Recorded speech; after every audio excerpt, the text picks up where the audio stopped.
Yo, what is up, everybody? Your boy E-Man from the Average Joe Sports Talk Podcast, bringing you. Is the sound still on? There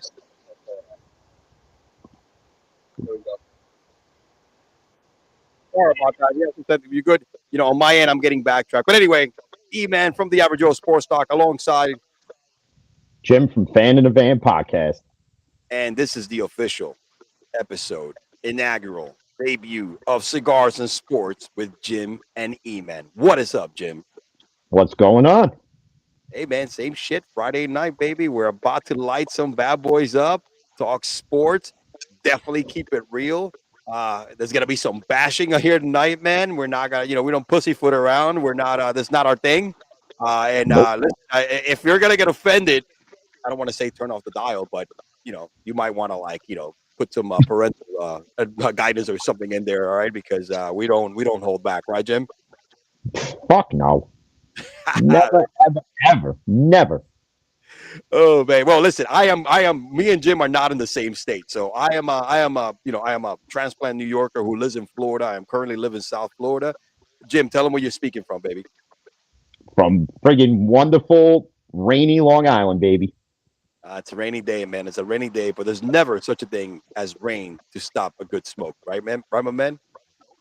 Never, ever, ever. There we go. So listen, so one of the things, because this is the first episode. This is kind of the concept behind this podcast, this collaboration between Jim and I.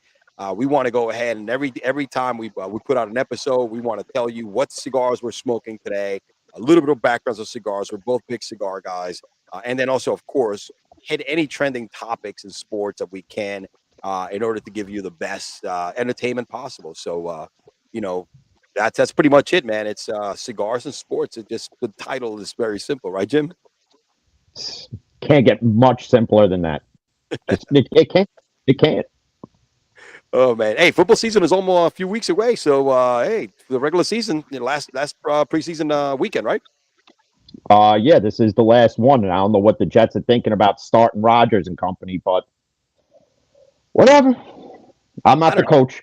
Yeah, It's Robert Saleh is not the coach either. It's definitely Aaron Rodgers. Okay, so you know what I'm saying. The only one calling the shot there is Aaron fucking Rodgers. It's not Nathaniel Hackett. Let's keep it real. It's not Robert Saleh. Okay, he's playing Tom Brady 2.0. All right, in his next career. This is Tom Brady and the Bucks 2.0 on steroids. Before we digress. Hey, Oh you yeah. want to kick off? You want to tell us what you're smoking today, man? What you got? What are you gonna be writing up? So I decided because I had to stop at the only cigar lounge I really ever hang out at and go to, South Shore Cigar Club in Long Island in Bright Waters. Got to show my guys, Chris and Evan, two of the greatest owners you can ever deal with.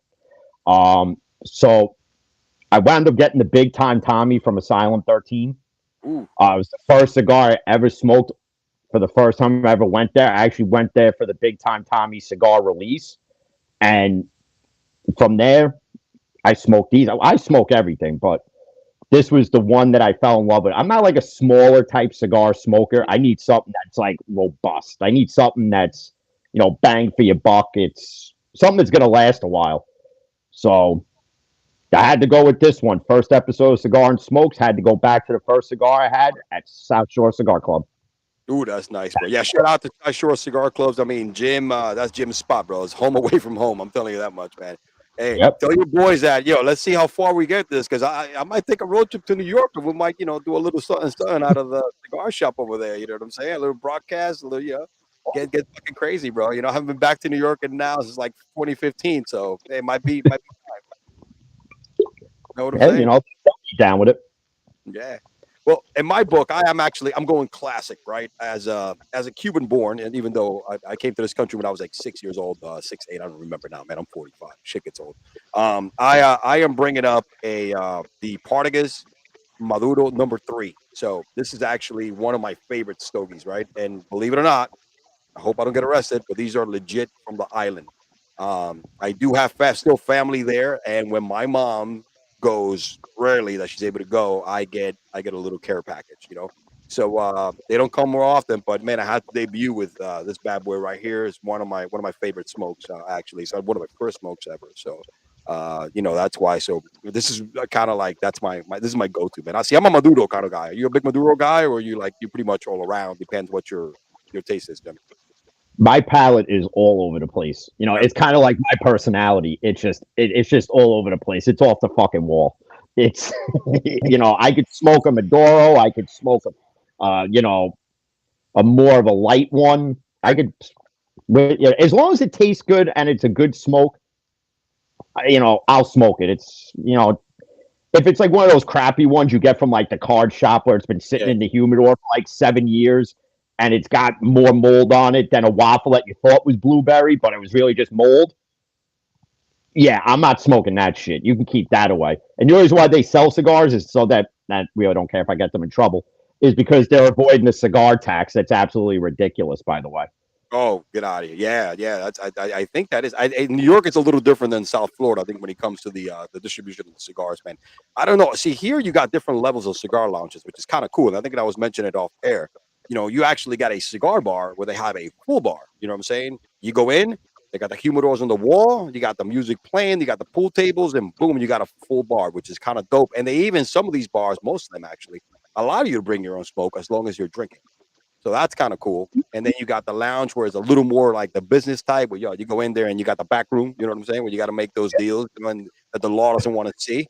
And you're drinking Johnny Blue with something like this that's illegal off the island and that kind of shit. And then you got like the regular lounges, man, where I used to belong to one. It's funny, when I first moved down here and I got into the whole thing, I moved within walking distance, which is rare. There's no such thing as walking distance to places here in Florida, especially, but I lived in an area where, I had like a little downtown area. And I remember I used to walk to a cigar lounge where they used to have like, I became like a member, you know what I'm saying? Kind of like you. And these people have domino nights, right?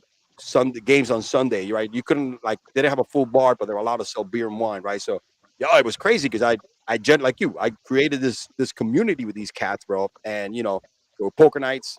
There were freaking domino nights. We had, during the season, man, bunch of fritz, and you would just light up, man, and smoke and hang out, man. Which it was a little cool experience in my life before I became an adult. Yeah, there's nothing better than hanging out at a cigar lounge. You just shoot the shit with everybody, talk sports or whatever it is. I've actually made a lot of friends from going to different cigar lounges before, South Shore even opened up. Mhm. I used to go to Village headquarters. That was by me. I used to go to one in down in Port Jeff, but it's like this little rinky-dink bullshit operation. It was like a chop shop of a Yeah, cigar lounge. Yeah, it was like they had this nice members area, and then for like if you wanted to just sit and hang out, they had like four like folding chairs. Yeah, sit here like the fucking strunts that you are, because they wanted me to be a member. I go to look at the paperwork. I'm like they wanted like $300-400 a month. I said for what? I don't need a locker. I'm not buying 855 yeah, friggin' cigars and store them here. If I'm gonna buy a shit ton of cigars, I'm gonna bring them home. yeah, I'm not gonna keep them in a locker. Come on. yeah. No, I actually came across a few Shit. of those, right? And the same shit. I was no, fuck that shit, dude. First of all, I don't know. I ain't gonna spend that kind of money. That's to be stupid. Even if I had it, yeah, I would buy them. I have a humidor at home. I mean, I don't have nothing crazy. I think my humidor is about. I think I get a couple of hundred cigars in there. I think I get either 200 to 300. I think so. And I don't keep. Right now the most I keep in my humidor at the moment, and I've been lucky because I get these at a nice discounted rate. Right off the boat. It's about maybe 75 the most I keep. Back in the day when I didn't have this hookup, this plug, I would Yeah. actually keep 10 to 15 because I was spending a lot more money. You know what I mean? So, but I would always have. It's funny, I, you know, not everybody smokes cigars, so I would always have right the ones that when I invited people home, these cats are gonna. These guys smoke, so they're gonna appreciate it. And then I had the shit that was like, "Fuck you, you don't smoke. Here, go take this one." Well, what can I get? The one? No, no, no, no. That one doesn't have a wrapper. Go ahead, take that, bro. Don't worry. Because over Oh here, yeah, you're talking yeah, about like the $10 little house blends. yeah. And let me tell you something here, bro. Especially Little Havana. Little Havana is loaded with fucking cigar shops. And let me tell you something. If you ever come down here, bro, I will take you to Little Havana and give you the tour. Because you go in, bro, in the cigar shops, the guys are rolling it, putting it out there. It's a fucking treat, dude. You know what I'm saying? And then you got spots where you can just buy them, hang out, and it's really, really cool. You get that real Miami vibe, right? But Yeah, all these places also have their own, which non-wrapper. And bro, I remember there were some of these were so good that I would buy like a bundle, 25 of yeah, those. I'll be smoking these bad boys, and I'm like, yo, this is like better than this, Arturo Fuente or this one right here. I'm like, yo, this is good shit because it's just like cigars are like wine, right? You don't have to Yep. buy an expensive one, right? It's what you like. It's what your palate is good for. So Yeah, everybody's got a different palate when it comes to smoking cigars. I mean, like, they had an event a while back, Amendola Cigars. okay, Actually, so when they came to South Shore, they've been there twice already. I was there for the first one, but I missed the second one. And let me tell you, these guys make limited edition cigars. mm-hmm. Like they did two St. Patty days, two St. Patty's Day ones. Sweet. One was an Irish car bomb, and one was like another version of it. Wow. And let me tell you something, I was going in there every day. But Chris and Evan could tell you, I was in there every day buying 2 to 4 at a clip. By the time they were all out, I still had like a good 13 in my house. Wow. And it was St. Patty's Day on the deck for friggin' months after St. Patty's Day. Like, they just put out an amazing cigar, and their hand rolls, because they were doing it while we were there, and their hand rolls were phenomenal as well. So for those who want to get into the cigar smoking game, I mean, sure, hey, hit us up. We could tell you what to smoke, what not to smoke. But again, it's based on opinion and palate. So what I may like, you may not like, and what you may like, I may not like. So absolutely, my man. Go ahead and light your bad boy up, man. I got ahead of you a little quick because I was like, let me take advantage while I got Jim on the hook over here. You know what I'm saying? Let me go ahead and. You're not very identical, bro. We're very high spirited, and we don't shut the fuck up. You know what I mean, bro? We both. I don't know if we got in trouble in school, but I was that kid. You know what I'm saying, dude? I used to get fucking mad. Yeah, I got a lot of trouble at school. I started the trouble. I also got thrown into the trouble. Same thing. Hell, there were just times I'd walk down the hallway. Like, a friend of mine I've known for 30 plus years. His brother went to the same high school with us. Yeah. And once in a while, I'd be bored walking down the hallway, and I just fucking throw him a right hook straight to the face, and then just fucking throw him down the stairs real quick, toss him a quick beating, go back to class like nothing happened. Yeah, I was the kind of guy that, man, I was kind of an orchestrator, right? I was the guy. I was like, yo, I would fucking instigate shit and get people into fights, and then we're like, yo, where's fucking E? Yo, he's over here like, he's dumb bastards. Come on, man. You guys are listening to the shit that I'm saying, man. Come on, you got to be more dumber than fucking a stick, man. But yeah, man. Yeah. Well, so what do you think? I'll tell you, this is one of my favorites, bro. I mean, not a lot of people are big Maludos, kind of, because they're a little stronger. Yeah, man. That's a bad boy right there. You got going on, bro. Yeah. There's one that I found called the Lunatic, but they don't make it anymore. That's the huge. I had it, bro. Somebody gave it to me as a gift. Fuck. I'm driving one day. It's about. This was before the pandemic, so I was going to the gym a lot. Actually, no, it was after. Like, I was going, and then they shut the gyms down. And then after, I happened to stop at this lounge, and they had the Lunatics there. So I'm like, you know what? I grabbed the biggest one. And I'm driving home. They got 2 of them.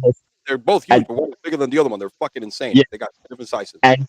And this guy pulls up to me at the light, and he's just looking at me, and he's doing like a triple take. He's like, what the fuck is that? And he rolls down the window. He goes, what are you smoking? I'm like, this is the Lunatic. He goes, you fucking gotta be one to smoke that thing. And I was like, yeah, I think it took me 4 hours to smoke. It took me 3 for me.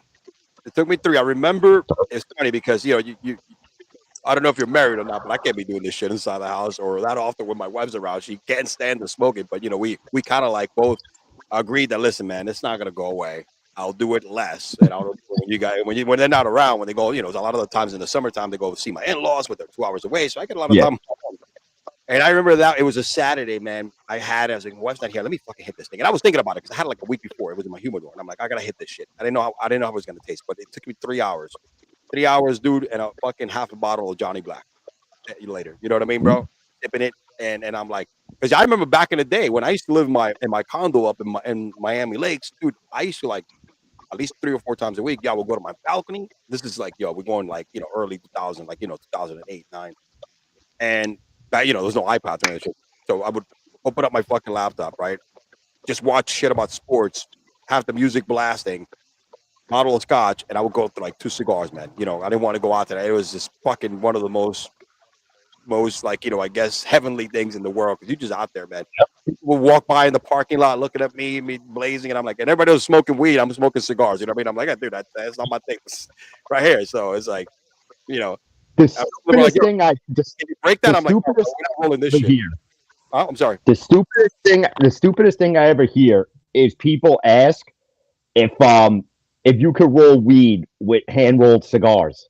I go, dude, these ain't fucking Dutch Masters. They're not Oh, game cigars. I say, you want that shit? Go to the gas station, buy the 5-pack for like $20 at friggin' 7-Eleven and use that. I said, you can't use no, this. it'd be such a waste, dude. You could try it, but it ain't gonna pan out for you. No, it's not. No, it's absolutely not, man. Absolutely not, man. Nice, nice. So tell them again the name of your cigar before we move on to Uh, the sport. Big Time Tommy. It comes in two. It comes in a 6x60 and it comes in a 7x70.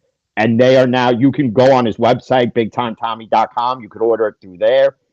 Um, he actually spends time in Florida, like during the winter. I think by like Delray Beach. So he's always. I think he Okay. goes to the smoking in. Okay. So if anybody in the Florida area that's watching or watches later or listens later, if you're in the Florida area, you could definitely get them down there. Hey, if they're in New York, Long Island, baby, yo, South Shore, bro, your boys over there got them on stack, bro. If they, they want to go pull up, They were the first ones to have them. yeah, pull up, pull up, pull up. They if they're the first ones to have it, that means they know their game, bro. So you definitely want to pull up with those fellas over there and get your shit straight, Also had the whether you're a beginner or not. Well, they also had the connection because Big Time Tommy's from Bayshore and Okay. Brightwaters and Bayshore border each other. So it was a perfect fit. It's like a match made in heaven. Nice, nice, nice, nice, man. Awesome, awesome. Hey, why don't we gotta keep smoking all night until we finish this episode, and why don't we shoot the shit about sports? And we of course with us, right? We always gotta have something planned before we come on air. But if something pops, something breaks in, we gotta jump on it. Preparation, no preparation. That's how we roll, man. If we were getting paid for this shit, and we had producers giving them the right information, guess what? It'd be a different thing. But we just jump on shit as it comes along, man. That's been the story of my life. I jumped on shit as it goes along. That's how I fucking lived my whole life. You know what I mean? I improvise. That was my nickname, improvisation Nick. Bro, I just made it. That's the Hey, best way to do it sometimes. yeah. So what do you think of Trey Lance getting traded to the Dallas Cowbitches, right, for a 4th-round pick, my man? What do you think of that shit, bro? I mean, I was like laughing my ass off, me being a Giants fan. You know what I mean? You can't make up the stupidity that is John Lynch. If you think about this, you traded 3 first-round draft picks to move up to 3rd, and you could have had anybody, and you took Trey Lance. Okay. And he didn't pan out. The fact that you have more confidence in Mr. Irrelevant Brock Purdy, right? Okay. So you have more confidence in him than you do Trey Lance. The fact that Dallas was willing to do this makes it even funnier because now you have a quarterback out there saying, I'm not going to throw more than 10 interceptions this year. Bitch, you throwing at least 20. That's one. 2, now you got a guy who doesn't throw interceptions, but he can't throw it to his own guys either. So Dallas is fucked either which way. I mean, I don't even know who the backup is. I mean, it's Cooper Rush, right? He's still there. I think he's the backup, right? Yeah, Cooper Rush is still there. Rush, and he's the one who went in for Dak last year when he before when he was hurt, and they stayed 500. It was very manageable, run heavy kind of offense. He was not doing anything out of the fucking comfort zone, pump and dump and whatever the hell it was. So they were okay. So I don't get this trade. Doesn't get it now. Granted, it's very cheap because as I'm reading here, the Niners are on the hook, right, for the 5.3 million salary in 2024 as well. So, and I think they're mostly. Let me see here. The Niners will incur the dead money hit of 8. Oh yeah, so the Niners are gonna have to pay dead money, even though Lance is not there anymore, of a little over 8 million. And then of course this year and overall together from this year next year. So shit. Not only you moved down and you gave up, like you said earlier, picks that got Miami, Tyreek Hill, and Jalen Waddle, and all that kind of shit. You know what I mean? To not only pay this guy a shitload of money and to let him be on your team for a 4th-round pick. That's oh my God. It's literally like the Oakland Athletic way of doing things in football. You can't make this shit up sometimes. I don't grasp how, because they did this trade an hour or two before their game's supposed to start. Yeah. John Lynch came out and he's like, I'm not gonna, well, we're not gonna trade him. We're gonna see what happens, because now you can keep three quarterbacks now, as far on your roster, which I think is a smart move. So then we don't have to see a running back who can't throw go out there. It's like watching a left fielder in baseball go out and pitch in the 8th inning. Absolutely. So they should have did that, because now who's the Niners' third quarterback? That's a good question. That's a good question. I mean, I'm not sure, and I don't have time to look it up, but that's a really good question. I mean, and I think also, I'll probably go while I'm talking. I'm gonna see if I can put the damn roster here. But obviously, what the other thing that I'm looking at is why this year, right? They should have, they probably would have gotten a third round pick last year, right? Yeah. If they would have pulled the trigger, because his value was not high, it was in the toilet, because that's what Brock Purdy did. As soon as Brock Purdy went in there and started winning games, you knew it was over, man. It was over for Trey Lance. And they probably could have got like a third round pick for him last year, which is a lot better than a fourth round pick. Granted, the 49ers do a good job in drafting when it comes to position players, right? They get some really good running backs in the fifth and fourth round. Wide receivers like Debo and Brandon Ayuk and Elijah Mitchell and all those guys that used to play Jeff. They do a great job in drafting players late like that. So that's why it's like, shit, let's get at least a fourth round and do that. But shit, man, honestly, man, I have no clue. I don't think there's even a depth chart yet for the 49ers at quarterback. Probably Trey Lance is still there. That's how new this is. I'm actually pulling it up as we speak. Let me see here. Let's go look at quarterback. I got the 49ers. Oh my gosh, you have so Brandon Allen. Brandon Allen is the third string quarterback right now. They just updated it. Brock Purdy, Sam Darnold, and Brandon Allen. Wow, what a triple-headed monster. That really fucking scares me week one now. Yeah. Look, let's see, and let's see how Purdy can do his thing, right? Because he played well. I mean, that's an offense that it's very conservative, right? You're not going to take a lot of risk. They have so many good weapons, right? McCaffrey, Elijah Mitchell, and running back. Debo, Yak Monster.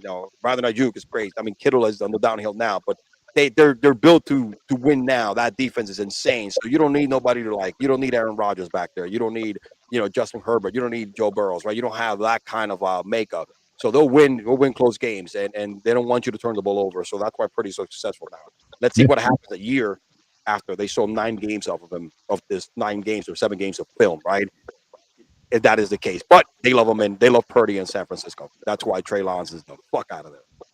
Yeah, well, not only that, you have to see how healthy Purdy's going to be, because after having pretty much Tommy John surgery, is he going to be healthy by week one? I mean, and in training camp, when I'm reading, he ain't looking so good right now. It's interception, but then again, it's training camp, coming off an injury. So yeah, he's working the rust off. Yeah, and I get that.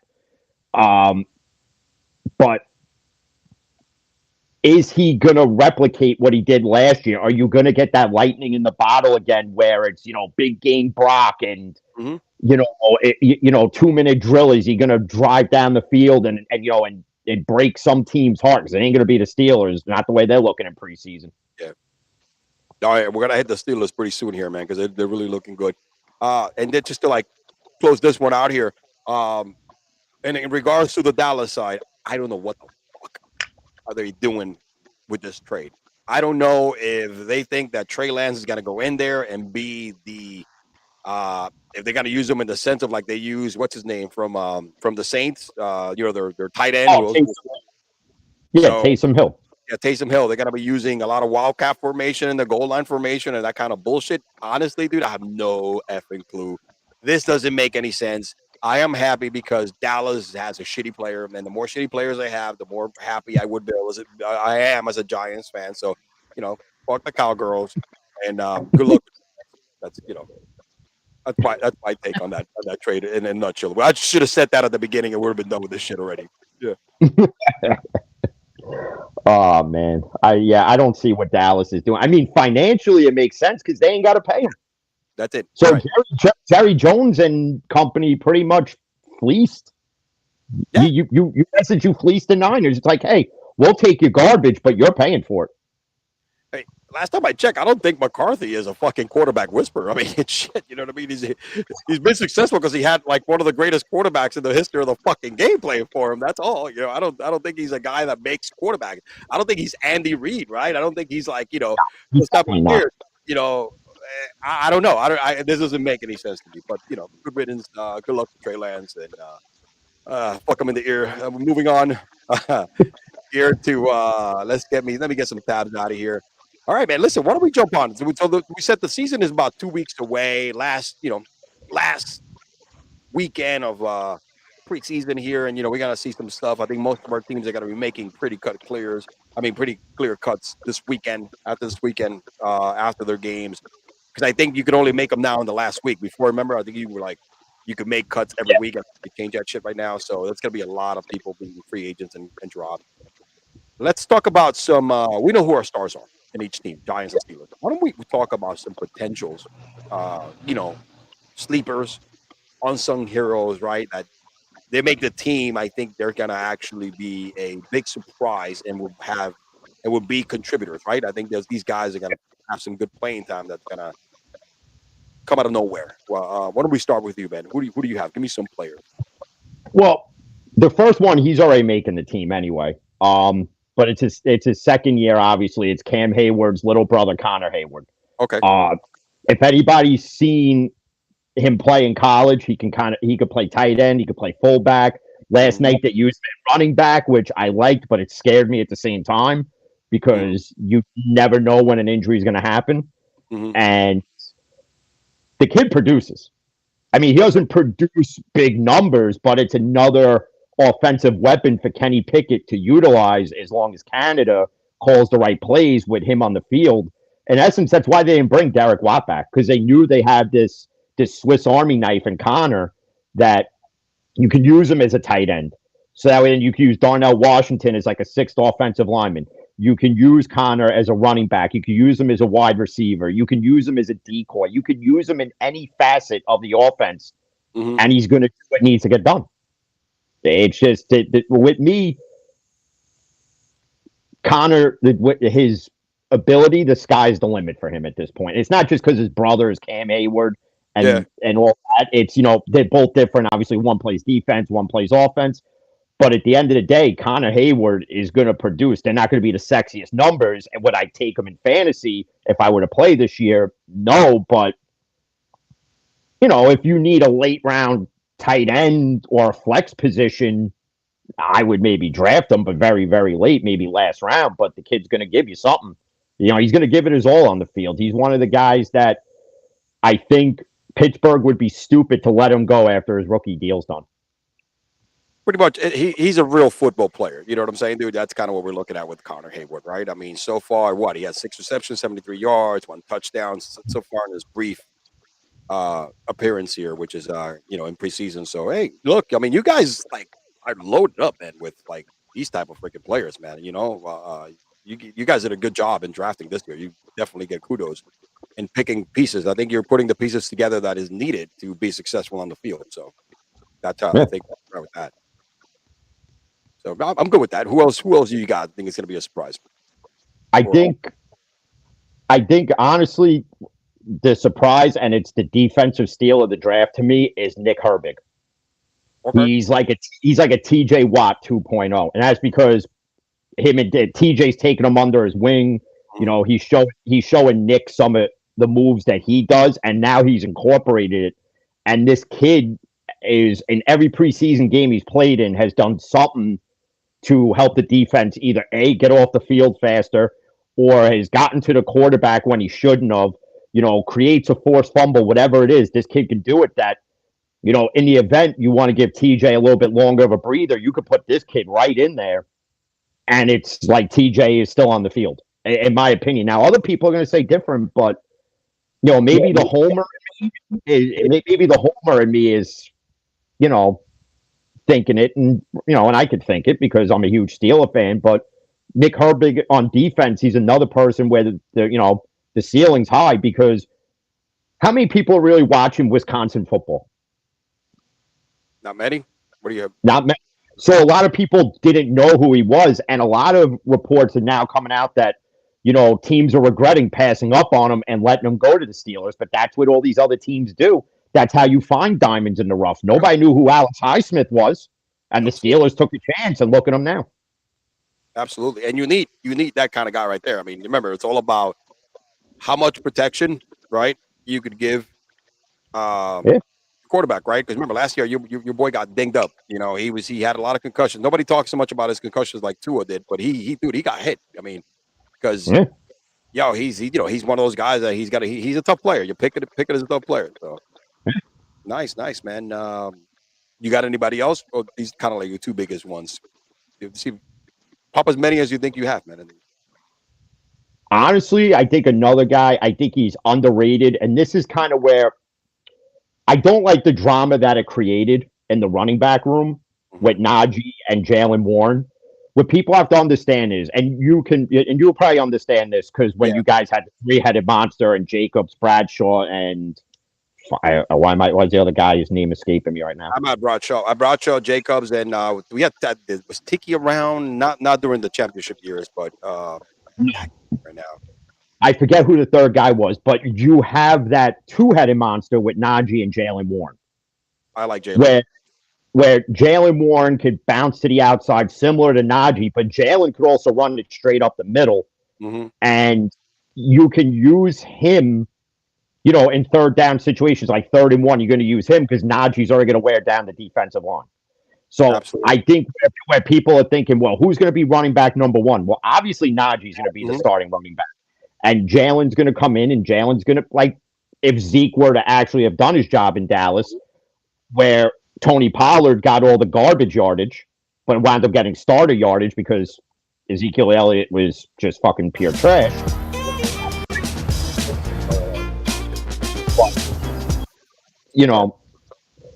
But at the end of the day, there should be no drama in the running back room because you have something a lot of teams now wish they had. You have 2 running backs that can ram it right down the defense's throat. And that's the new NFL. All right. Yeah. The new NFL is load up on running backs. You could have workhorses like Najee, that type of generational talent, but load up on running backs. Look what happened to the Giants when Saquon went down. We had nothing. All right, for those years. Let me tell you, that's what Atlanta is doing. They drafted Bijan Robinson, but they were run heavy last year without him.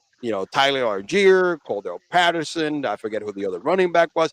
I mean, they were just running the shit out of the ball, right? So that's the thing. You got to go to Washington. Brian Robinson, who's not, I don't think he's that great. But again, you got the whole bulky pound down the middle. Then you have, Gibson, who is a great pass catching back, also runs. So that's the NFL nowadays, man. This whole thing of having one big workhorse, it's over. It is over, and that is you got to have both. You have rare talents like Saquon and Bijan Robinson and McCaffrey, where you know what I'm saying, where these guys can do it all. But if you notice, with San Francisco, McCaffrey and Elijah Mitchell, when they both played together briefly last year, carries were practically even. Yeah, McCaffrey had better numbers, right? Because he's the more skilled player. But it's going to be the thing, man. You're not going to wear and tear these guys that quick because their shelf life is so short. So I love Jalen Warren. He's one of my favorite players, not just because of fantasy, but also there because the dude is skillful, man. He has. He's a legitimate threat. Yeah, I love him. I love him, man. I love him. Great, man. Great. See here, man. All right. So if you don't have anybody else, I'll jump on the Giants, man. You let me know. That's all I got for now. Yeah. Yeah, you could probably have a shit ton more that have specific, roles and stuff like that, but we'll be here all night long if we go to that. For me, in my case, as a Giants fan, it's I'm gonna hit where we probably struggle the most in the last few years. My number one sleeper here is definitely tackled Evan Neal, right? He has a year under his belt. He has a great opportunity to take the Giants to the next level. I think a good sophomore season is going to get the Giants back to hopefully the playoffs, right? Again, more protection for Dimes, which last year he took care of the football. There's a lot more expected of him after getting paid, so they are expecting him to throw the ball more, go down the field more. So therefore, he's going to need more time to get rid of the football. That was a little bit of a problem last year. Staying with the offense, Isaiah Hodgins, man.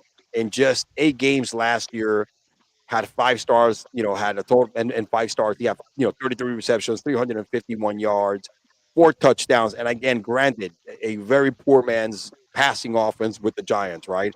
Yeah. In the postseason, that's where I think everybody kind of said, "Shit, I think this guy has, he contribute," because his NFC wild card against the Minnesota Vikings, he lit it up, man. 105 yards and a touchdown.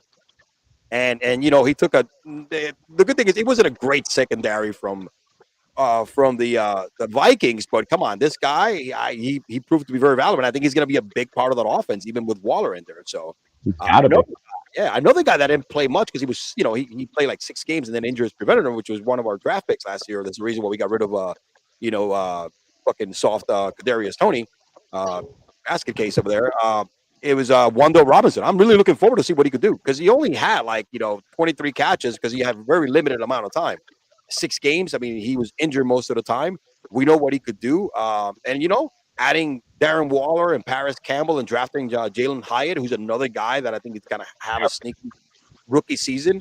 I think there's going to be enough passing because the Giants' offense with Daniel Jones is not going to be anything risky. You know what I mean? No. Waller is going to be your wide receiver one, even though he's a tight end. If he's healthy, I mean, just look at the other day. They have to bench Waller so Daniel Jones stopped throwing him because he loves that guy. You know what he could do when he's healthy, right? So,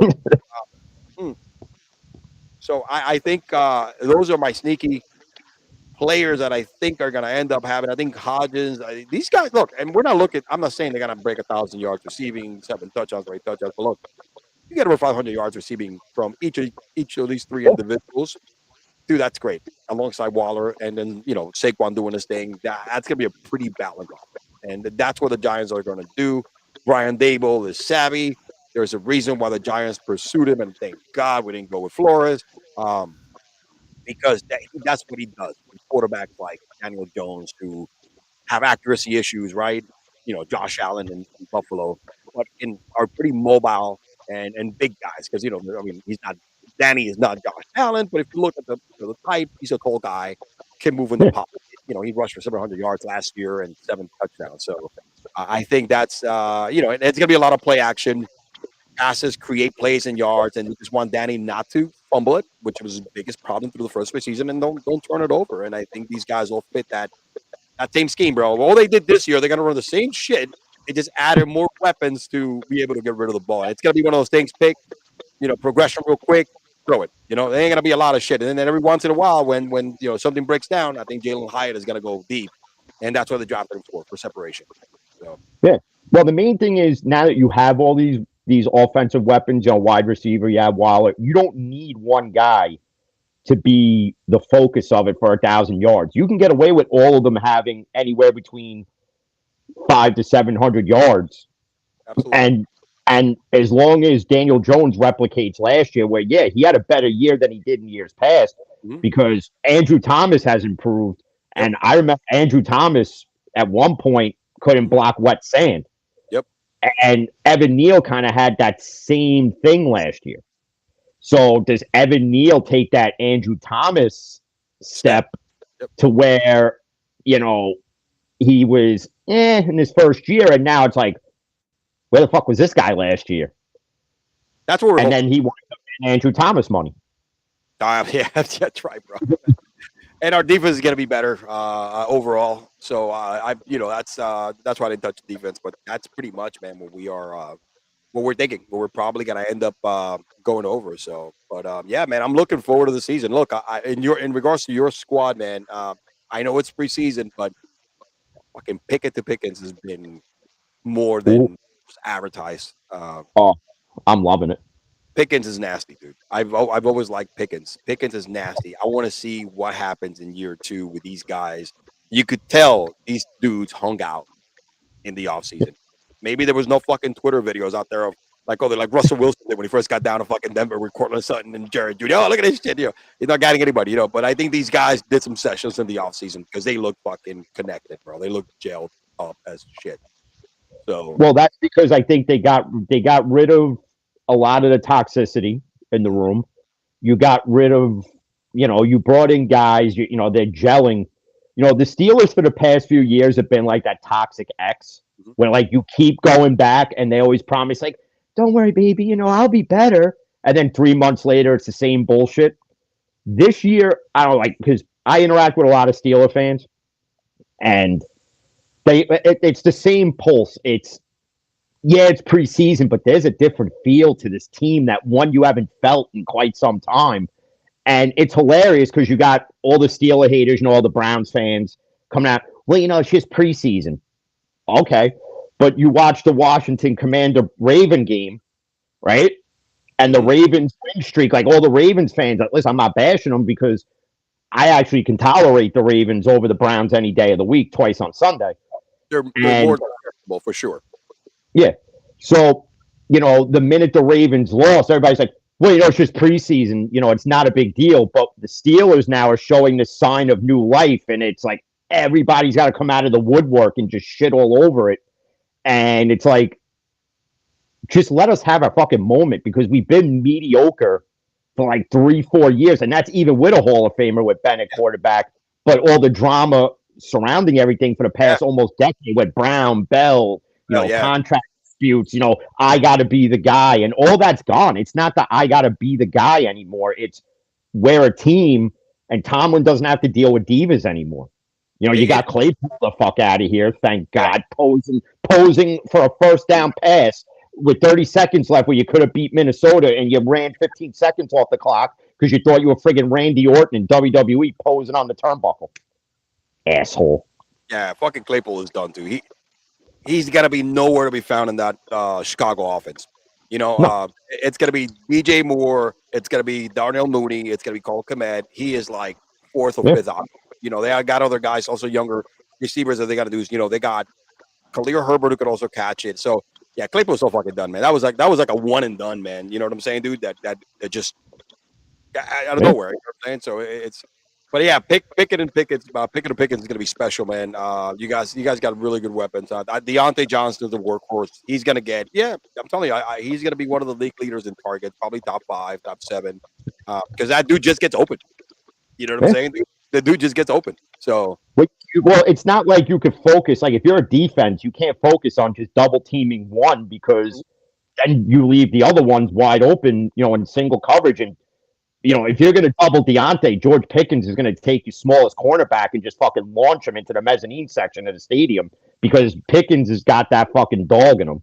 He yeah, will fucking throw you off the line. he don't play no games. and Pickens is the guy that what New York is missing, right?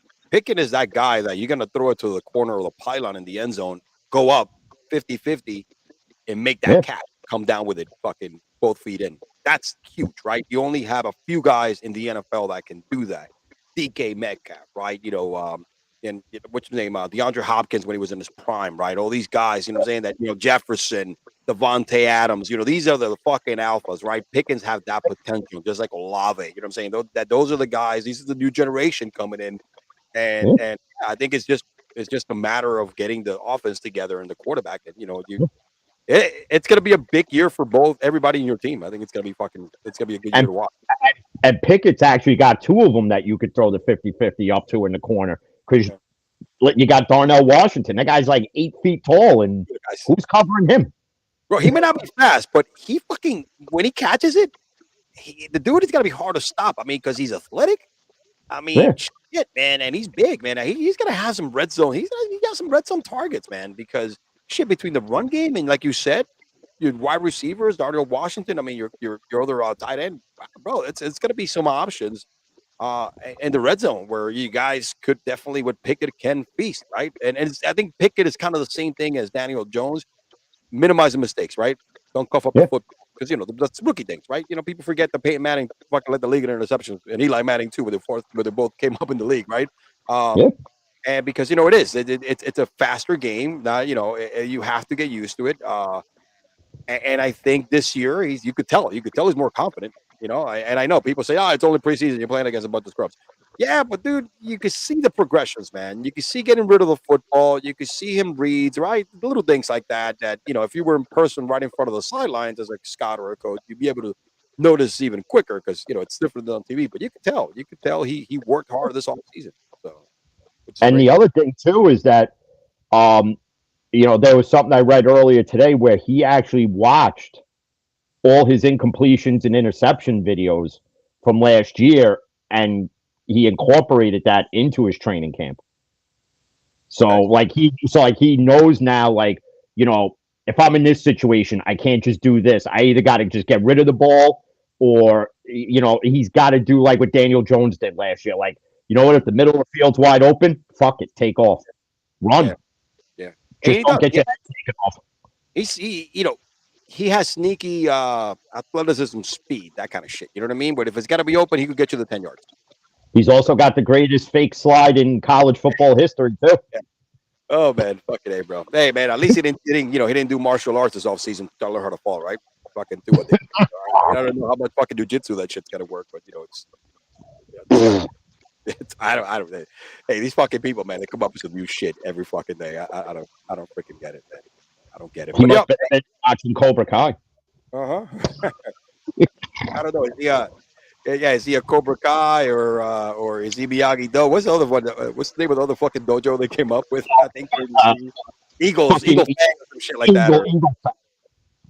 I was watching it. I was watching it today at work because I have Netflix on my phone. So I was like, I haven't watched Cobra Kai in a while. And it's like wherever I left off in season 5 after they lose at the All Valley and shit like that. And he goes down to Mexico and he's like, I bought this Mexican phone. It's got 300 minutes. So that's like 1 million American hours or something like that. Oh God, Cobra Kai, what a great show. Look, it's funny how they reinvented that shit, dude. I mean, it was a really good kind of like bringing it back to life. So that's kind of cool. Because as a kid, that I watched all the Karate Kids movie, and it's funny because after you get older, you'll be like, the only one that seems to knows a little bit of martial arts, it's fucking it's not Daniel LaRusso, right? It's what's his name? It's Joey Lawrence. He's the one that could throw the better kick and the better punch, fucking. So it's you could tell. It's kind of nice Johnny getting his props and actually having the better fight scenes as well. So. And the funniest part is that when they made the Karate Kid movies, they made us to believe that Daniel wasn't the bully. Yeah, bullshit. How the hell you come from New Jersey? And because me and Garrett discussed it last Saturday. How do you go to California and the California kid is the one that is somehow the bully? All he do in California is surf, tan, and fucking do whatever else. And apparently in the 80s, karate. And even in the fucking 80s, bro, all right, they were probably doing holistic shit because that's what they do in California, the fucking tofu and shit. You know what I mean? Here comes a kid from Jersey who, like Newark. I think he came from Newark, right? Was he from Newark? Get the fuck out of here. Was it? Yeah, I think it was Newark, right? Did they say Newark? And Newark is a fucking tough town, bro. You know what I mean? Shit, man. I've never been to Newark, man, but it's not a good place to live. You gotta get robbed or shot or some shit like that. So. And the funniest part is that. And I was thinking about this the other day. How the hell did Mr. Miyagi not get arrested for fucking kicking the shit out of minors? They're all under 18 at the time. I granted it's a movie, yes, but if you were to do that today, oh shit! They'll give him 5 years per kid. He'll get the fucking death punishment, bro, death sentence, man. I'm telling you, man. All right, man. Listen, before we move on, let me play a clip from my sponsors, BetUS. All right, where the game begins. Listen, check out everybody. The link in the bio, the link in the description. You will get 125% signing bonus if you use my link down below. 125% up to 2,500. Football season is coming, man. Get that paper, bro. I am ready for. Not only I'm in a bunch of fucking leagues, and my wife is really pissed off because I've spent way too much money. But then the betting is gonna happen. So every year it's just the same thing. But here you go. I've been to 56 straight home games. I've tailgated 61 times. I've been to 31 practices. I've collected 17 autographs. I've had 27 beers spilled on me. Make that 28. I've got one sports book. I've got one sports book. I've got one sports book. BetUS.com. Sign up at BetUS and get a massive 125% bonus.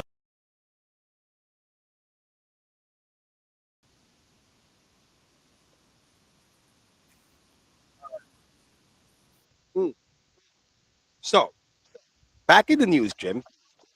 There's Jonathan Taylor back on the news again. Here we go again with he requested a trade. Now he's been granted the permission to seek his own trade because that's the new shit right now. hey, now you're giving the player the right to go find a team, all right, that you want to go to, and or go ahead and negotiate with them, and we're gonna set the price for you. But we're cool like that. We're gonna. This is the new shit. I've never even. This is like a whole thing that started this last couple of years. Let the player find the right team, which is mainly the agent, and we'll negotiate. But we're giving you the opportunity. Go check what's out there. All the leverage is with the Colts right now, anyway. You know what I mean? So, and I know that right now it's funny, Miami, and we're not gonna go crazy with Miami because Miami's always a favorite because Miami's so stacked right now. They are so mortgaged to win now because the window is so short before they blow this whole shit up, right? They already the Colts I think declined already an offer for Miami, if I'm not mistaken, from Miami. And look, there's all the teams that are probably gonna be jumping into this whole Jonathan Taylor deal. And to me, I don't think it's gonna happen. I don't think it's gonna happen. I think the Colts I think are looking for a lot in Jonathan Taylor. I think they won somewhere around the neighborhood of you give me some first round picks. If you give me a first round pick or multiple second round picks, right, in order to for this trade to happen, so they're gonna request a lot, and I don't know if that's going to be possible. So, in lieu of this shit, which finally we're going to put this to bed because I probably won't talk about Jonathan Taylor again getting traded probably after tonight. Wait until the season starts. Which kind of sucks to put my damn drafts this weekend, on pause here. Where am I going to draft this guy or not? I mean, wherever he goes, he's going to play. What do you think? Give me a couple of things, a couple of teams from your end where you think Jonathan Taylor is going to might possibly end up. I keep hearing Philly. Me too. If he goes to Philly, they're already a stacked team. Mm-hmm. If he goes to Philly, I'll tell you right now, it's a wrap. And I think the NFC East will really just come down to the Eagles winning it, and then you guys get one of the wild cards out of it. Is what it would come down to. But it's like, what's funny with the Eagles, though, is that everybody complains how they got all these guys. Like, especially in the draft. It's like, well, you are the schmucks that traded with them. Why didn't you just draft the guy they were going to take? And if the Eagles get Taylor, then they get Taylor. Then another team should have jumped in and offered more then. Right? It's going to be a bidding war, and the Colts hold the advantage because they're going to ask for a king's ransom for a guy who, in essence, since he's been there, has been the whole offense because they could never protect Andrew Luck. Why the fuck do you think he freaking retired? Yeah. Jim Irsay, just a clown of an owner. He comes out, he talks about how they're not afraid to pay guys, into the second part of their career after their rookie deals are done. Mm-hmm.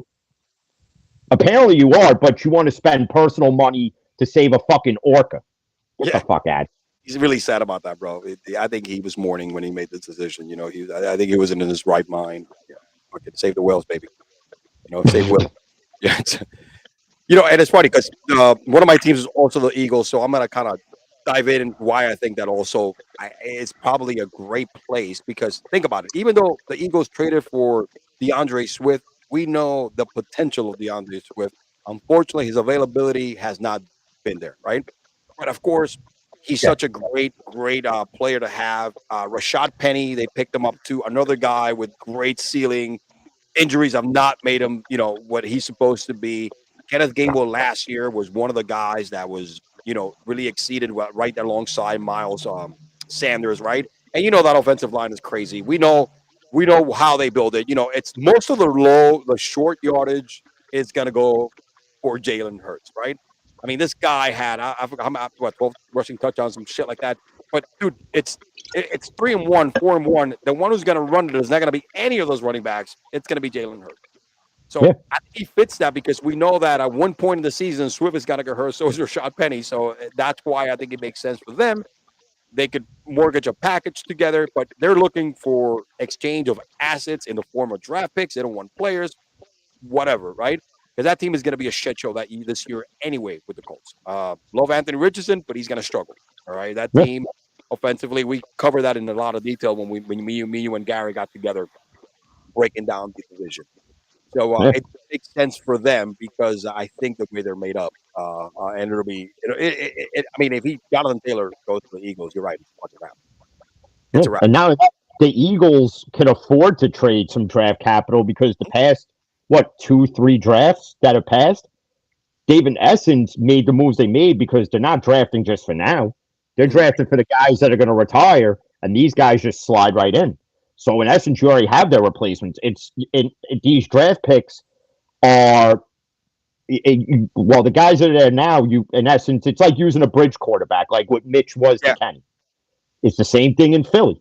Mhm. That's what Howie Roseman did. He drafted these guys because he knew these other guys, they're past their prime, but they're still getting the job done. And at some point, they're going to have to retire, and you just need to slide a younger version of them right in. So they could afford to give up 2, 3, 4 first-round draft picks if that's what Irsay is looking for. The Eagles could do it. Yep.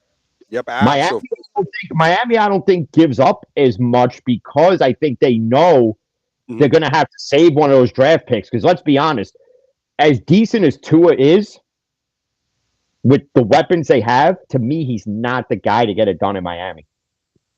He's a hit away, man. He's a hit away from not playing ever again. All right? Not just the concussion side of the game. That's just something new. Dude, I mean, look at the injuries he had in Alabama. I mean, this guy's a hit away, back, shoulder, fucking hip, whatever, man. This guy is put together with Band-Aids right now with fucking spit and glue, dude. You know what I'm saying? He is a hit away.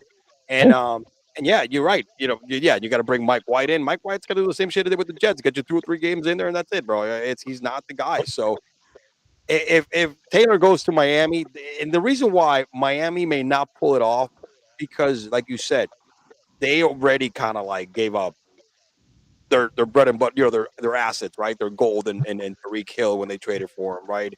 Trading down to Jalen Watt, all that kind of shit. So they don't have any draft pick that's going to make that sense. I mean, and like I said, they're looking for either a number 1 or like two number 2s in a 3rd round, whatever. They it's not just one number 1. It's going to be multiple picks, including a number 1. So, yeah, for sure, man. Who do you think? Give me one more. I'm going to go with a dark horse that nobody would probably suspect. Okay. I wouldn't be surprised. I would be shocked if this team were to do it. I'm going to say Minnesota. Oh my gosh, man! That was my other team I had written down. Yeah. No, it's a dark horse, but bro, they got the assets to pull that shit off. Yeah, they got the picks. And not only that, you have Jordan Addison there now, who looks pretty good. You have Justin Jefferson. I mean, you have Kirk Cousins, which, listen, he's not a bad quarterback as long as the games are played at 1:00. Absolutely. But, listen, if they got the draft capital and maybe, give away like a practice squad player or something just for shits and giggles, they could get it done. And look, as good as Madison has been when he's been the man, he's not that workhorse like Dalvin Cook, right? I mean, and Dalvin Cook definitely has wear and tear and a lot of miles, right? Because after Derrick Henry, Dalvin Cook has been the second leading all-purpose. Here's my dog. What are you doing, Pretzel? I'm looking out here to piss or shit or something. He actually has been the number 2 running back in the past 5 years after Derrick Henry with leading the league with all-purpose yards. I think at 107 or 109 all-purpose yards, right after Henry with like 115 or some shit like that. So they do have, because I think Madison is not going to be, he's not going to be able to carry that bulk. He's a nice running back, right? I think he's definitely a starter. He's definitely a running back 1. But yeah, you're right. They do have, like you said, the draft capital, man. He absolutely fits the bill. And listen, that'll be a huge. Picture that guy in that offense. Because like you said, Kirk Cousins knows that offense well. He had probably his best year last year offensively. And the team offensively is better, regardless of not having Dalvin Cook. Because Addison is nice. Addison is better than Thielen. All right. Addison is better than KJ Osborne. Addison's gonna feast once he's able to catch up with the speed of the game and the difference from college to the NFL, because he take these guys a little bit. It took Justin Jefferson about 2 games or something like that before he fucking broke out in his rookie season, right? But you have that guy there because one thing about Thomas, right? He's a beast. He's a workhorse. Yeah, man, that'll be that'll be insane if they land that guy. It might be a dark horse, but it's probably one of the best teams that he could land in right now because they're ready to win. They're mortgaging everything. Kirk Cousins knows he's the guy, and we'll see what happens this year. But absolutely, that's a good pick, really good pick. I actually got another dark horse for you. Ready? This is like fucking left field. Ready? The Commanders, bro. All right, soon to be the Redskins again. It was never ever changing the fucking name then if they're going back to the Redskins, but whatever. I am hoping they go back to the fucking Redskins. See that. Right? And show Castle culture down and shit. You know what I mean? But think about it, right? Look, they got two decent running backs, but they're no fucking Jonathan Taylor. And talking about draft capital, they have a lot of that. They have a lot of that. I mean, you have McLaurin. You have McLaurin and you have Johanna Dotson. Yep. I'm not sold on Sam Howell yet because he kind of reminds me of Baker Mayfield. Mm-hmm. But maybe he could be a better version of what people thought Baker was going to be. Yeah. And who knows? There's no pressure on Sam Howell. He already won the starting job before the season started. You know what I mean? They just did all that shit just for show. But Gibson and Brian Robertson combined are not Jonathan Taylor. Not even 50% of Jonathan Taylor. But that's a team that can also probably pull that. And then I don't want him to go to the Commanders because fuck goes over as the Giants. The Giants. That's the last place I want. But that's probably my outside shot. He's my left field kind of take with that. I think Well, you don't want him going to Philly either. No, exactly. No, Philly either. I don't want him nowhere near that NFC fucking East, bro. Go to the AFC, man. You guys can handle him, bro. You go ahead and take your way, go somewhere there. I wonder who in the AFC would try to pull that off because, like, people on Twitter, obviously, you're on Twitter, so you probably see it as much as I do with these hypotheticals. Like, somebody put out, would you trade Najee Harris for Jonathan Taylor? I wouldn't. The only two teams that make sense, ready? It's the Dolphins, like you said, who are the favorite, and the Colts. Keeping him. That's it. Which they should just do at this point. Yeah, he's not going anywhere in my book. He's not going anywhere. This is all. It's the same thing with Josh Jacobs, where apparently now he's going to sign the franchise tag in Vegas, which honestly I think is the best move for him. Build up your value and move on to the next year's offseason. And if Vegas still doesn't pay him the money, then just be like, you know what, fuck this, trade me or go the Jonathan Taylor route where it's I'll go seek my own trade. Listen, everybody learned from knucklehead Le'Veon Bell. Yes, they did. Saquon Barkley try to pull the same shit, realize that is not going to work out well. At least let me get an extra $900K. All that shit for $900K in incentives. Great. You know what? As a fan, I'm glad he's back. Same thing's going to happen here. Yeah. Right? Well, I think Barkley would have hurt his value because I remember I watched the clip of that podcast he was on, and he was like, well, I could show you my worth just sitting at home. Yeah. Okay, but here's the thing now. When you're saying that, they're signing James Robinson, who is the same style of running back that you are.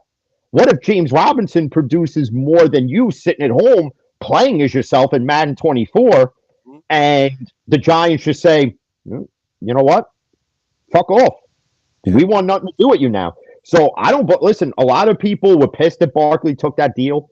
At the end of the day, you have to realize Barkley did what was best for him, his family, and that's an extra $900K he wasn't getting before. So you got to look at it from the financial standpoint, and people have to realize these guys got families to take care of, and they want what they're worth. Now, not everybody gets paid what they're worth, but at the end of the day, could he have maybe gotten more out of the Giants?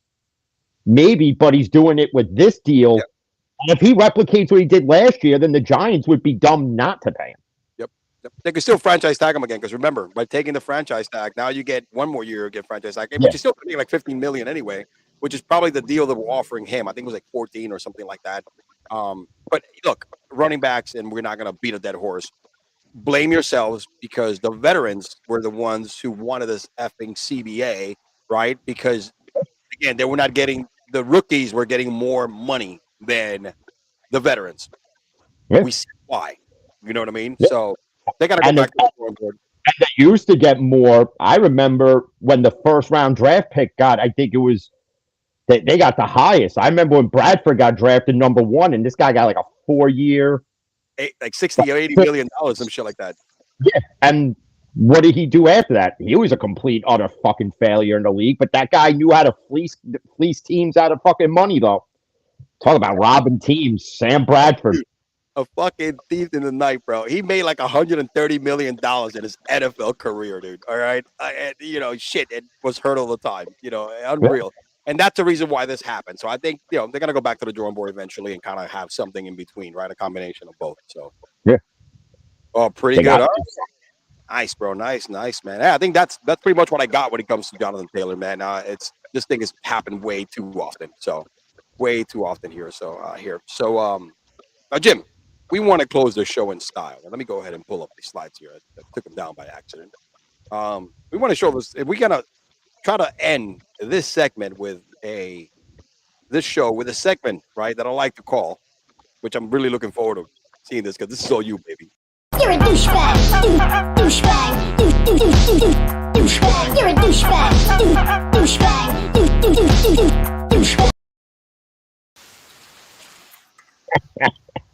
Bro, I'm just gonna ride your coattails. Please tell me, what do you got for me today for Jim's douchebag of the week? I actually got 2 of them. Oh, you got 2? See, this is what I'm talking about, bro. Yo, I got 2. Episode. You're not holding back, bro. We're going for the knockout, man. We're going for the knockout. I'm coming out. Who's the first one? Guns blazing. Yep. The first one is that fucking douche nozzle from friggin' Barstool Sports, Dave Portnoy. I can't stand the guy. Yeah, that asshole right there. Look at him. First of all, put on a shirt when you're eating pizza. That's one, you disgusting douche. That's one. 2, I wouldn't trust this guy's pizza ranking if I was if it was my last breath in life. But not only that, the main reason he's a douchebag, I don't know if you know the Savannah banana fucking baseball shit that goes on. The guy pitches on stilts and all this nonsense. Yeah. So I know the team. I don't know what the deal is behind. Yeah, right. his take. It's all this weird shit, and apparently he was like a big fan of it.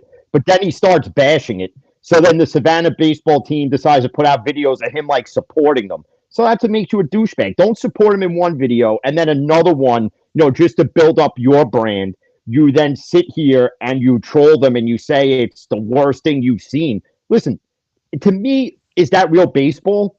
No, it's entertainment. $25, you get to see some guy pitch on stilts. So what if the guy's hit with a flaming bat? Who gives a fuck? I've seen more flaming bats when I watched ECW wrestling. With Dave Portnoy, I bashed that back then. Fuck Dave Portnoy, douche. Hey man, you know what? There's nothing else in fucking Savannah but the damn bananas, bro. So trust me, there ain't shit going on there. That's the show. That's the attraction. Yeah, big time douche, bro. He's confident, he's definitely and the doucheness has definitely gotten wealthy, famous. Not a fan of his fucking pizza review. I mean, get the hell out of here, bro. Look at that shit right there, man. He doesn't, I don't know what his grading system is, but I think the highest a pizza has ever gotten has been like an 8.75 or a 9 or some shit like that. I don't even know. I don't follow his pizza reviews either, but he's all over the country doing this shit, right? And the guys from Boston, they don't make no good pizza in Boston.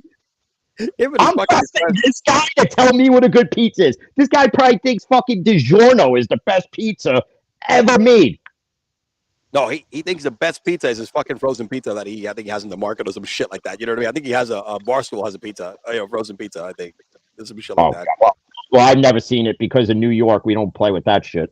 Oh no, absolutely. Listen, and let me tell you something. Talking about pizza, my man, from experience, I that's the first thing when I would go back home, bro, and I would tell everybody here in Florida, right? The first thing I used to do, right? I used to land in Kennedy Airport, and if somebody would pick me up, the first thing I said, hang a fucking left or a right somewhere and find me the first pizzeria, right? The first pizza joint, right? I don't care. It doesn't have to be a good one. The worst pizza in fucking New York is better than the best pizza here in Florida. You know what I mean? So I'm like, for him to just go around and shit, like that's why I on that picture and put it in there just to get you riled up.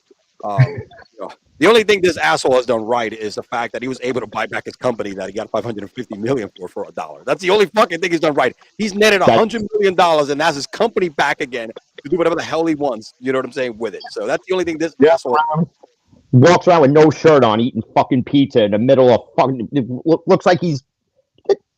What is that? Yeah, he's at a New York pizza.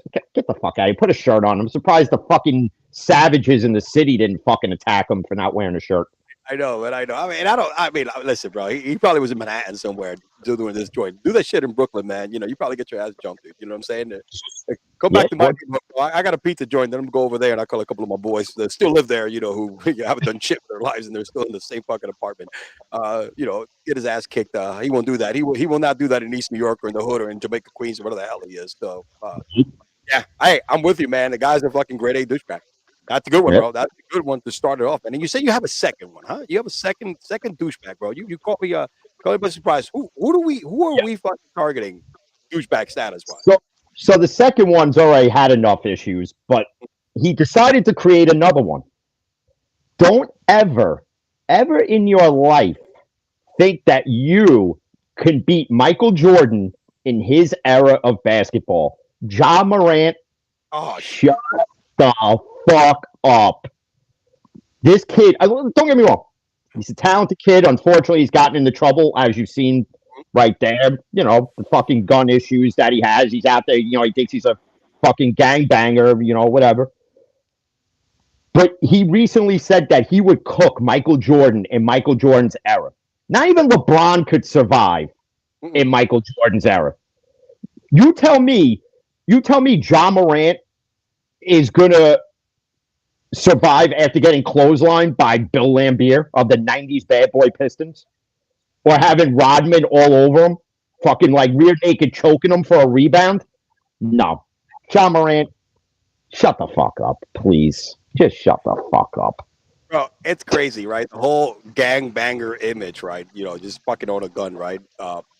When the kid grew up in a, you know, lack of a better word, a pretty sustainable home, right? Polo shirts. They were not rich or anything, but polo shirts, nice family pictures, mom and dad at home, brother. I don't have that assist. I think I have another brother. So don't do this persona, right? Don't come up with this persona and be a fake G, right? You know, I love the term. There's no such thing as a halfway crook, right? And that's why Ja Morant is a wannabe. I dig the talent, right? Next year is going to be a complete shit show for the kid because he's going to be at 50 games. I think that's the final. I think it was 30. Or 30, yeah, maybe 50 should have been more like it. But and let me tell you something. He did not play the same way after his little bullshit slap on the wrist, right? When he pulled the IG story clip, right? And he got in trouble again because you saw him. He struggled in the playoffs. All right, fucking old ass LeBron made the fucking Grizzlies their little bitch, right? Him and Anthony Davis. And his other boy, what's his name? Dylan Brooks, who said he could shut down LeBron, and fucking LeBron made his little fuck. He spanked him, bro. He fed him the fucking bottle, picked him up, and burped the fucking kid, right? Like his little son, right, in the playoffs. So that's exactly what they did to this whole team. And I think this year it's gonna be a lot of that. This kid has wasted a year and a half of his career, and money, because Nike also picked him up, and I think a lot of this shit's gonna be on the back end right now until the air clears, right? And it's funny because adding to this, after you mention this whole Michael Jordan shit, you know, his dad, who has been there in every game, is supposed to be the guy watching his back. His dad is caught in the glory, right? His dad is, hey man, I like hang out with celebrities and shit like that, you know, courtside. So he finally goes into a show and decided to say that, you know, his actions are his own, and the fact that it wasn't the people he's hanging around with. You know, he got in trouble because of his own decisions. No shit, Sherlock, right? Where the fuck were you after the same event, right? You know, I don't care how old you are, but that is my kid, right? And maybe I'm too fucking old school. I don't care how much money he has, but I'm gonna fucking kill it like it is and slap him around a little bit. You know what I mean? But now he's saying all the right things after the fact, and these podcasts, right? He should have thought better. He's gonna be a better man after this. All the shit that his PR team is making him say. In reality, there's so much shit. Everything that he said, he apologized the first time, is full of it. Again, you and I have really covered this in our own podcast when most of his times came out, and I'm fucking kind of tired of talking about this kid as well. You know what I mean? In a way, right? So, hey, man, John Moran, really good pick for a douchebag of the week, bro. Hey, you gave two really solid douchebags here, brother. You did. And not only that, John Morant is the NBA Papa Doc from 8 Mile. Absolutely, bro. Unless I think of a halfway brook, he lives at home with both parents, right? Clarence here. He's definitely out in the shelter, bro. He went to private. He did go to a private school. I forgot about that shit, dude. Yeah, he went to private school, bro. But maybe he was in Cranbrook, but it was a grade A private school, bro. You know what I mean? So shit, man. This kid never ran the streets, bro. All right. I'll guarantee you, this kid never ran the streets. All right. I'm not saying he lived a life of luxury. He wasn't the king like LeBron James was. Everybody knew that LeBron had an entourage since day one. And like I always mention, the big difference is that LeBron actually did surround. One thing he did do right is surround himself with with a crew that helped him get to where he is today, still unto this day. You know what I mean? A lot of those guys are his business partners and shit like that. John Moran does have a bunch of dumbasses, getting drunk, smoking weed, and flashing guns up in the air like you just don't care. So. Yeah, well, that's what you need around you. You need those positive people around you. And it's funny because I always say this: if you come from like, a lot of guys in the league, whether it's the NBA, the NHL, NFL, a lot of these guys, they come from poverty. So they're around all that nonsense. Some of them are able to escape it once they make it. And some, it's just like they can't get away from it. Like Aaron Hernandez is like a prime example of it. This guy was primed to get a big deal in New England, but decided he still had to be that gangbanger guy from the Florida Gator days. And look what happened. Winds up going to jail, winds up getting married in jail, and then, unfortunately, he kills himself. But he's a prime example of a guy who made it out, but could never fully escape it. It's sad. That's nuts. Dysfunction, and that's the thing. Hernandez came from a dysfunctional family, right? Family members. If you look at the documentary, right, the dad, was really tough, wasn't around. The people who surrounded himself, even the guy, the crib where he was hiding at, right, was his aunt, right, who ran with a lot of drug dealers and shit like that. So he kept it on. He has the background to do that, not John Moran. Man, crazy, bro. He got like 40 mil, right? Hernandez got like 40 million, right? After his second year or something like that, he got more money than Gronk because he was supposed to be the man. Remember Gronk? They were both drafted on the same time. He was a lottery pick, and then and look, Gronk had the better career because again, better structure. So, forget John Moran. He could go fuck himself. He couldn't beat Michael Jordan with the Wizards on a one-on-one. He couldn't beat Michael Jordan now.